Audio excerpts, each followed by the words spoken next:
No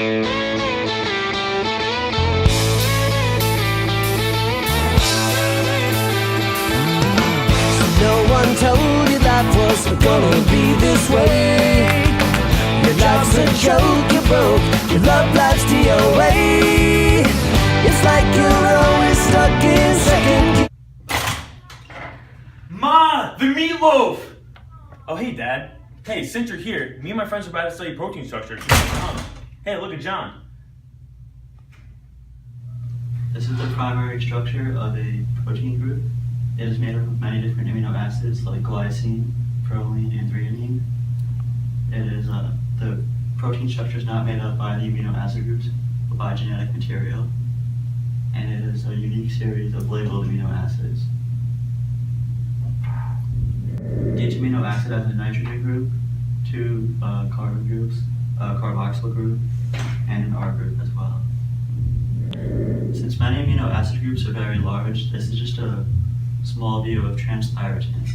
It's a 3 amino acid groups of it, and transthyretin is a globular blood protein that transports vitamin A. So one last thing about the primary structure of proteins is that it dictates the secondary and tertiary structure of a protein due to the chemical nature of the backbone and the side groups.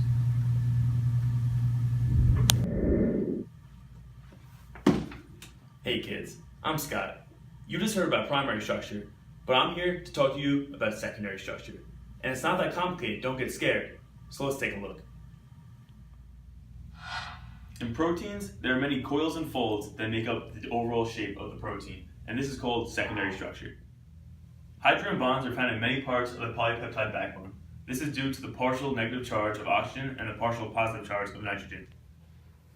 Usually, hydrogen bonds are weak, but due to their abundance in the chain, they help support that part of the protein. There's two major parts of secondary structure, one being the A helix and two being the B-pleated sheet. The next aspect of secondary structure is the B-pleated sheet.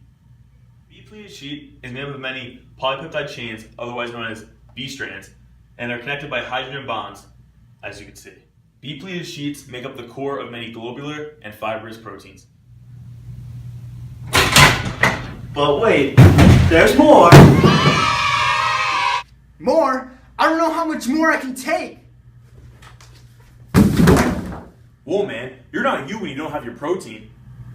That's right, everyone needs their fair share of protein. The shape is also reinforced by hydrophobic interactions and the disulfide bridges. While the secondary structure of a protein is made up by the backbone constituents, the tertiary structure is made up by the interactions of the side chains.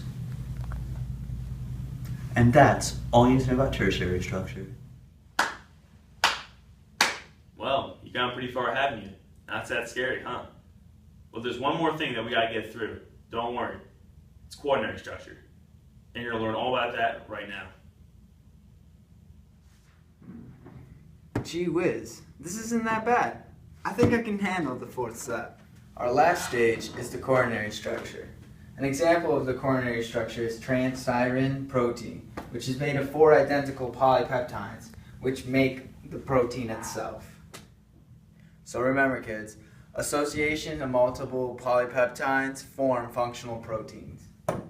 Because most diseases result from improper protein function, by studying the intercellular metabolism of protein function, we can find hopes in finding cures for such diseases.